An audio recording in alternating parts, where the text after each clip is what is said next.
Hi guys, I'm live. Just walking home from ETs. Thank them for having me. Karaoke tonight. It was a lot of fun. I did 3 songs. I could have done a fourth one. I had "Sweet Emotion" by Aerosmith to do as well, but the girl told me that I was done or the karaoke was done, one of the two. So I had a good time. It's called ET Sports Lounge. Thanks for having me. It was great. It was a lot of fun. Thanks everybody. And I just wanted to do some comic relief. Even Queen in their show would say, let's do some nonsense now. They would just do some acoustic stuff, but I thought it was cool. This is just comic relief.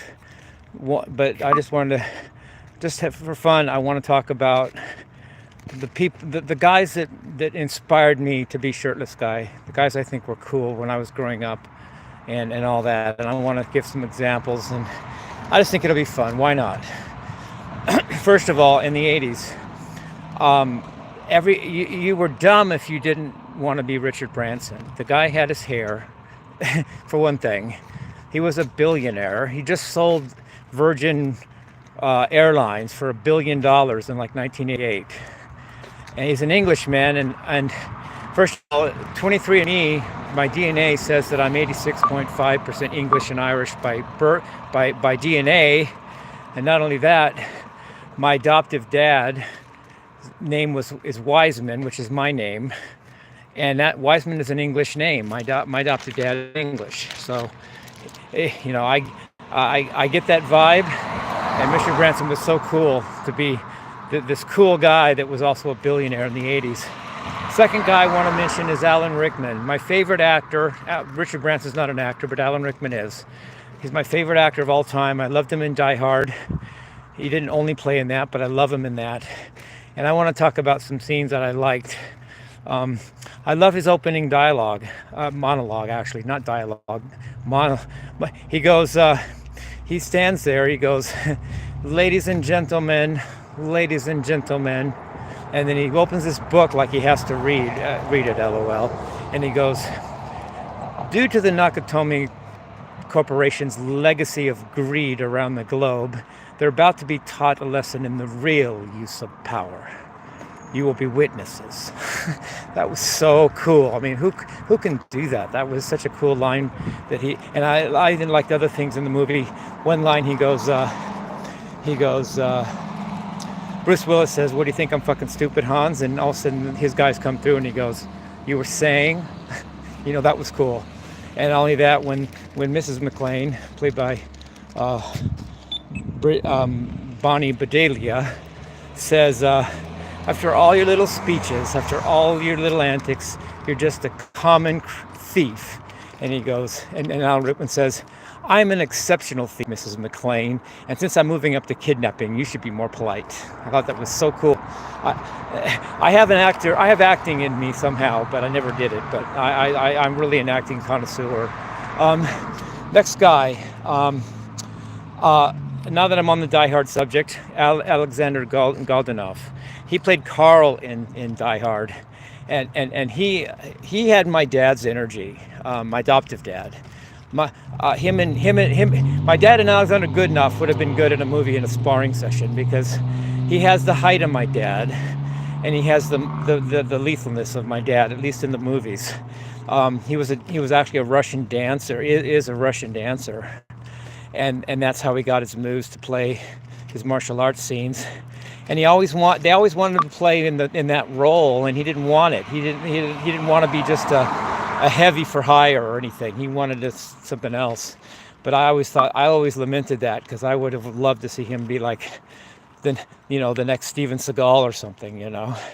But I liked him in a movie called Witness with Harrison Ford. And it's unusual that now that I've mentioned Alexander Goldenov, what I'm going to say I liked about him in Witness is maybe unusual for me to say. But in Witness, it was Harrison Ford was the tough guy. But I loved the restraint that Alexander Goodenough's character played when somebody was like, Alexander played a Amish dude that wasn't allowed to fight because of his beliefs. And this total wimp compared to him puts an ice cream cone right in his hair or right in his face or something just to get him to fight. And Alexander Goodenough holds his ground and doesn't even respond. And I thought that is so cool because Alexander could have gotten up and mopped the floor with the guy, but yet he took an ice cream cone to the face or hair or whatever it was, out of honor and to uphold his beliefs and his Amishness. And that, believe it or not, that's badass. I mean, you think about what Jesus did if he existed, which I don't think so, but if he did, what Jesus did. He could have come down on that cross any second, and he didn't. That's badass, okay? And I love Alexander doing good enough doing that in Witness with Harrison Ford. Okay, next guy. I like Arnold Schwarzenegger. He was very funny in his movies and witty. He is intelligent. I don't care. He's a muscle man and all that, but he's intelligent. I like when he has the bad guy. He played this little dude. I forget his name. I could think of it if I had to, I guess maybe, but he has him over a cliff with one hand, holding him by the feet upside down, and he said, he had said, "I like you, Sally, so that's why I'm going to kill you last." but as he has Sally over the cliff, dangling by one hand, Sally goes, "Remember you said you're gonna kill me last, right?" And he goes, and our spiritual goes, "Yeah," and he goes, "I lied," and he lets him go. And then when he goes back to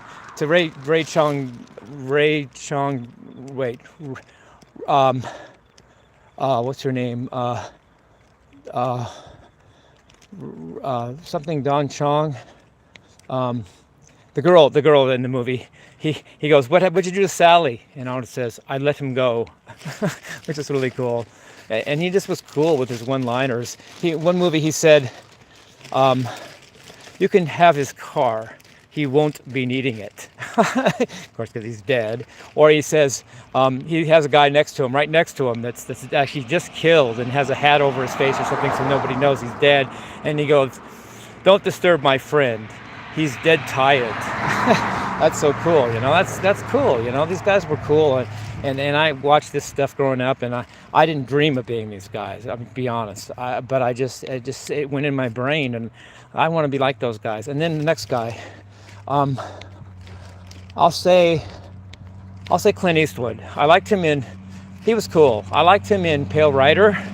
He was a preacher in that movie, so he actually had a moral compass, but yet he was also a tough guy, and I like that dichotomy and that duality. And I just liked, he even mentioned something like, you can't sort of, I don't know, I just liked, he had integrity in that role. And at the very end, he's riding off, and this girl that likes him, younger girl, says, "I love you, I love you," and he just rides off, like hearing it, but not even breaking stride, just rides off into the distance. I think that's cool. That was a cool role, and he was a cool actor, Clint Eastwood. I like him. Next guy, Sylvester Stallone. I like him. He just played a good tough guy, He could have, like, I don't know, he could have a knife in his eye like he did in Rambo 2, and you could tell he was hurting, but bring it on, dude, kind of thing, And I like at the end of Rambo 2, when he goes up to the villain that set him, the villain within our government that actually set him up. He sent him over to supposedly rescue the POWs, but really the whole mission was a farce, and the whole goal was just to eliminate Rambo. And at the end, Rambo comes up to this guy. He's got a knife the size of a ruler, and you never know. You think, what's he gonna do? He goes up to the guy and he goes, "There's more POWs out there. Find them, or I'll find you." And then he takes the knife and puts it right 3 inches from his head, right into the wood. He could have offed him right there, but he didn't. Anyway, I love these guys that that help me think about what kind of person I wanted to be when I grew up. And anyway, I love you guys. Hope you enjoyed the karaoke. Love you guys. Peace. Rock and roll.